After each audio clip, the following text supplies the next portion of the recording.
Hello दोस्तों, मैं हूं अखिला और आप देख रहे हैं लॉ एंड एग्जाम्स। आज का टॉपिक है वाइकेरियस लायबिलिटी, उसके नेचर, स्कोप और जस्टिफिकेशन। सबसे पहले तो ये जान लो कि जनरल रूल ये होता है कि जो पर्सन कमिट करता है टॉर्ट, उसी के ऊपर लायबिलिटी होती है और वही टॉर्ट फीजर कहलाता है। लेकिन इस रूल का एक एक्सेप्शन है, जैसे हर रूल का होता है लॉ में, समझे? हर रूल का नहीं होता है, मजाक कर रही हूँ। और वो एक्सेप्शन है वाइकेरियस लायबिलिटी। देखो, कुछ केसेस ऐसे होते हैं जिसमें जो एक पर्सन होता है, ऑल्दो उसने कोई रॉन्ग कमिट किया है, कोई रॉन्गफुल एक्ट किया है, लेकिन उसके रॉन्गफुल एक्ट के लिए कोई दूसरा पर्सन लायबल होता है, तो उसको हम कहते हैं वाइकेरियस लायबिलिटी। अभी डिटेल में समझेंगे। सबसे पहले ये जान लो कि दो लैटिन मैक्सिम्स हैं जिसके ऊपर ये बेस्ड है। एक तो है रिस्पोंडेंट सुपीरियर, जिसका मतलब होता है let the principal be liable. फिर एक है क्वी फैसेट पर एलियम फैसेट पर से, इसका मतलब है he who does an act through another is deemed in law to do it himself. यानी एक पर्सन जो अपना एक्ट किसी और के थ्रू करवाता है, लॉ में ये माना जाएगा कि उस पर्सन ने वो एक्ट खुद से किया है। जैसे ए ने अपना कोई एक्ट बी से करवाया, तो ये माना जाएगा कि ए ने वो एक्ट खुद करा है। लॉ ये मानेगा कि ए ने वो एक्ट खुद करा है। इस मैक्सिम का मतलब ये है। चलो अब नेचर देख लेते हैं क्या है। देखो, एक इनडायरेक्ट लायबिलिटी होती है। जो रॉन्गफुल एक्ट कमिट किया गया है वो किसी और पर्सन ने कमिट किया है, एक स्पेशल रिलेशनशिप पे बेस्ड होता है।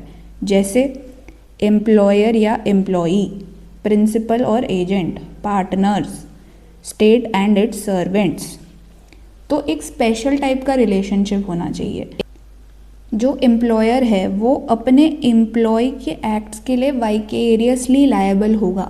यानी एम्प्लॉय ने अगर कोई ऐसा एक्ट किया जो एम्प्लॉयर ने बोला था कि ये करना है, और इस एक्ट को करते हुए वो कोई रॉन्ग कमिट कर देता है, तो एम्प्लॉयर इसके लिए लायबल कहा जाएगा, वो वाइकेरियसली लायबल होगा। Same with principal and agent, same with partners in a firm and same with state and its servants. ठीक है।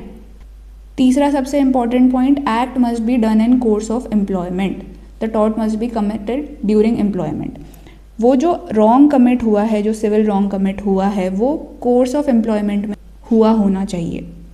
ये बहुत ज़रूरी है। ये केस से समझो। एक केस था state of Rajasthan versus Vidyapati, बहुत फेमस केस है।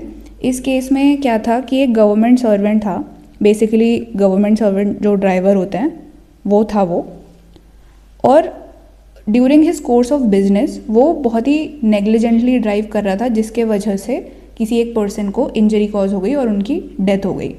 तो स्टेट को सू किया गया क्योंकि वो स्टेट का एम्प्लॉई था, स्टेट ऑफ राजस्थान का वो एम्प्लॉई था, और during his course of employment उसने वो इंजरी पहुंचाई थी जिसके वजह से डेथ कॉज हुई। तो इस केस में स्टेट को वाइकेरियसली लायबल ठहराया गया था क्योंकि जो उनका एम्प्लॉई है उसने नेग्लिजेंटली एक्ट किया during his course of employment. और जो लायबिलिटी होती है वो जॉइंट एंड सेवरल होती है। अगर नहीं देखा है जॉइंट एंड सेवरल लायबिलिटी क्या होती है, तो मेरे पिछले लेक्चर में जाओ, वहाँ पे जाके पढ़ लो, उसमें मैंने डिटेल में डिस्कस किया है जॉइंट एंड सेवरल लायबिलिटी के बारे में। अब आ जाते हैं स्कोप के ऊपर। स्कोप का मतलब बेसिकली होता है कहाँ कहाँ अप्लाई हो सकता है वाइकेरियस लायबिलिटी। सबसे पहला है मास्टर सर्वेंट रिलेशनशिप। जब मास्टर ने सर्वेंट को डायरेक्ट करा है, कोई ऐसी एक्ट करने के लिए बोली है और वो कोर्स ऑफ एम्प्लॉयमेंट में हुई है, तो मास्टर लायबल होगा सर्वेंट के एक्ट के लिए। केस देख लेते हैं, century insurance company versus northern Ireland transport board. इस केस में ये हेल्ड हुआ था कि जो एम्प्लॉयर है वो लायबल होगा एम्प्लॉई के एक्ट के लिए, इवन इफ उसने नेग्लिजेंटली एक्ट किया और अनऑथराइज्ड एक्ट किया। ठीक है। उसके बाद प्रिंसिपल और एजेंट का रिलेशनशिप आ जाता है। प्रिंसिपल हमेशा एक हायर पोजीशन पे होता है और एजेंट तो एजेंट होता ही है। ठीक है। प्रिंसिपल लायबल होता है acts committed by the agent, जो उसने अथॉरिटी में कमिट किए हैं, यानी जो प्रिंसिपल ने ऑलरेडी बताए हुए थे ये एक्ट करने हैं। और इवन इफ वो कोई फ्रॉड कमिट कर देता है उस कोर्स ऑफ एम्प्लॉयमेंट में, उसके लिए भी हो सकता है कि प्रिंसिपल लायबल ठहराया जाए। तो ये इस केस में कहा गया था Lloyd versus grey Smith and company, जिसमें प्रिंसिपल लायबल ठहराया गया था अपने एजेंट के फ्रॉड के लिए भी। फिर स्टेट की लायबिलिटी के ऊपर भी ये अप्लाई होता है।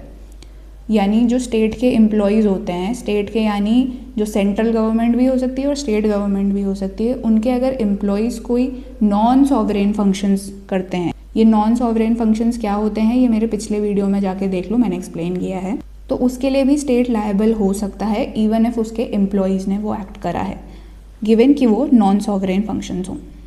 ये एक बहुत फेमस केस है कस्तूरी लाल वर्सेस स्टेट ऑफ यूपी का, यूपी मतलब उत्तर प्रदेश। तो इसमें ये कहा गया था स्टेट लायबल नहीं होगा सॉवरेन फंक्शंस के लिए। सॉवरेन फंक्शंस क्या होते हैं वो भी उधर जाके देख लो, मैं बार बार एक्सप्लेन नहीं करूँगी सेम चीज़।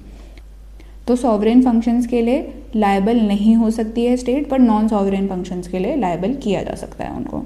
पार्टनर्स भी एक दूसरे के एक्ट के लिए लायबल हो सकते हैं इवन इफ उनका कोई फिड्यूशरी रिलेशनशिप नहीं है उनके बीच, लेकिन पार्टनरशिप में भी माना जाता है कि वो एक दूसरे के एक्ट्स के लिए वाइकेरियसली लायबल होंगे। इंडिपेंडेंट कॉन्ट्रैक्टर्स, देखो ये एक एक्सेप्शन होता है। जनरली ये माना जाता है कि जो इंडिपेंडेंट कॉन्ट्रैक्टर्स के एक्ट हैं उसके लिए जो एम्प्लॉयर है वो लायबल नहीं होगा। जैसे कि अगर आप अपनी कार देते हो किसी मैकेनिक को बनाने के लिए, तो जो मैकेनिक है वो एक इंडिपेंडेंट कॉन्ट्रैक्टर हो गया, ठीक है, आईसी मतलब इंडिपेंडेंट कॉन्ट्रैक्टर। तो इवन इफ वो अगर आपके कार को कोई डैमेज पहुंचा देता है during his course of employment, तो उसके लिए आप लायबल नहीं होगे क्योंकि आपने उसको एम्प्लॉय करा था। इंडिपेंडेंट कॉन्ट्रैक्टर एक एक्सेप्शन होता है, आपने सिर्फ उसको एक छोटा सा काम दिया था और आप बेसिकली उसके एक्ट्स के लिए लायबल नहीं होंगे। इसका भी एक्सेप्शन एग्जिस्ट करता है, यानी कि एक्सेप्शन का भी एक्सेप्शन वो हो गया डेंजरस एक्टिविटी और नॉन डेलीगेबल ड्यूटीज़। अब जस्टिफिकेशन क्या होता है वाइकेरियस लायबिलिटी का? वाइकेरियस लायबिलिटी हम देते क्यों हैं, यानी एम्प्लॉयर को या प्रिंसिपल को क्यों हम वाइकेरियसली लायबल ठहराते हैं? एक्ट तो किसी और ने किया है, तो उनको क्यों हम लायबल ठहरा रहे हैं? तो उसका जस्टिफिकेशन क्या है वो देख लेते हैं। सबसे पहले एक कंट्रोल थ्योरी है। यूजुअली ये माना जाता है कि जो एम्प्लॉयर है उसका एक कंट्रोल होता है, एक सुपरविजन होता है ओवर हिज एम्प्लॉई, इसीलिए जो एम्प्लॉयर है उसकी एक रिस्पॉन्सिबिलिटी बनती है। एक सोशल जस्टिस का भी कॉन्सेप्ट है जिसमें ये माना जाता है कि जो विक्टिम है उसको कॉम्पनसेशन मिलना ज़रूरी है, और जो एम्प्लॉयर है वो यूजुअली एक बेटर फाइनेंशियल पोजीशन पे होता है to provide with that compensation to the victim.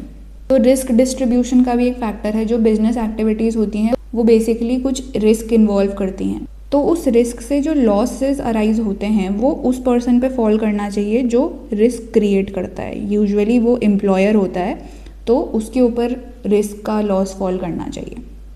और डेटरेंस, बेसिकली वाइकेरियस लायबिलिटी ये इनकरेज करती है कि जो एम्प्लॉयर्स हैं वो अपने जो एम्प्लॉयज़ हैं उनको अच्छे से सुपरवाइज करें, कॉम्पिटेंट लोगों को हायर करें, और जिस वजह से डेटरेंस क्रिएट होता है। अब एक्सेप्शंस क्या हैं वाइकेरियस लायबिलिटी के, यानी कि किन किन केसेस में वाइकेरियस लायबिलिटी अप्लाई नहीं होगी। When act is done outside course of employment, जब वो एम्प्लॉय अपने घर चला गया, अपने ऑफिस ड्यूटीज़ के बाहर चला गया, तब वो कोई एक्ट करता है, तब एम्प्लॉयर लायबल नहीं होगा। जो एम्प्लॉय है वो टॉर्ट कमिट करता है अपने कोई पर्सनल रीज़न से, किसी पर्सन को जाके वो पत्थर मार देता है कि उसकी पर्सनल दुश्मनी थी, तो उसके लिए एम्प्लॉयर लायबल नहीं होगा। कोई अनऑथराइज्ड या अनरिलेटेड वर्क अगर एम्प्लॉय करता है तब भी एम्प्लॉयर लायबल नहीं होगा। केस देख लो, एक beard versus London omnibus company, पुराना केस है पर इम्पॉर्टेंट केस है, याद रखना, एयर याद रख सकते हो तो बहुत अच्छी बात है। तो इस केस में ये होता है कि जो बस ड्राइवर था वो ब्रेक पे था, जिस वजह से जो कंडक्टर बस को घुमाने लगता है, बेसिकली उसको यू टर्न लेने लगता है, जिस टाइम पे बस का एक्सीडेंट हो जाता है। तो इस केस में एम्प्लॉयर लायबल नहीं ठहराया गया था, क्योंकि जो कंडक्टर का काम है वो ड्राइव करना नहीं है और उसने अपनी ड्यूटी के आउटसाइड एक्ट किया है, जिस वजह से एम्प्लॉयर की लायबिलिटी अब नहीं बनती। और भी इम्पॉर्टेंट केसेस हैं वाइकेरियस लायबिलिटी के, ये देख लो। एक बहुत इंपॉर्टेंट केस है लिम्पस versus London general omnibus company, ये इससे पुराना केस है। देखो इस केस में क्या हुआ था, जो ड्राइवर्स थे उनके पास एक इंस्ट्रक्शन थी कि तुम रेसिंग नहीं करोगे, तो वो सड़कों पे ही रेसिंग करने लग जाते थे बसेस को लेके। सोचो, मतलब आज के टाइम में हम सोचें कि बस को लेके तुम रेसिंग कर रहे हो रास्ते में, तो बाकी लोग तो कहीं चल ही नहीं पाएंगे। तो ये लोग रेसिंग में एंगेज कर रहे थे, पर उनको इंस्ट्रक्शन थी कि नहीं करना है। इस इंस्ट्रक्शन के बावजूद भी वो लोग करते हैं। तो इसमें कोर्ट कहती है अगर एम्प्लॉयर ने एक इंस्ट्रक्शन दे रखा है पर जो एम्प्लॉई हैं वो उसकी बात नहीं मान रहे हैं और उसके वजह से किसी को इंजरी हो रही है। बेसिकली उन्होंने रेसिंग करी जिसकी वजह से उनको किसी और पर्सन को इंजरी हो गई, तो अब ये नहीं हो जाएगा कि एम्प्लॉयर की लायबिलिटी ख़त्म हो जाएगी, एम्प्लॉयर को फिर भी लायबल ठहराया जा सकता है क्योंकि रॉन्ग और इंजरी तो उनके ही एम्प्लॉयज़ ने करी है, ये कहता है कोर्ट। तो यहाँ पे हो जाता है ये लेक्चर ओवर, बहुत ही जल्दी फटाफट हो गया है। कमेंट करो, शेयर करो एंड सब्सक्राइब करो अगर वीडियो अच्छी लगी है तो। मिलते हैं नेक्स्ट लेक्चर में। Tata bye bye.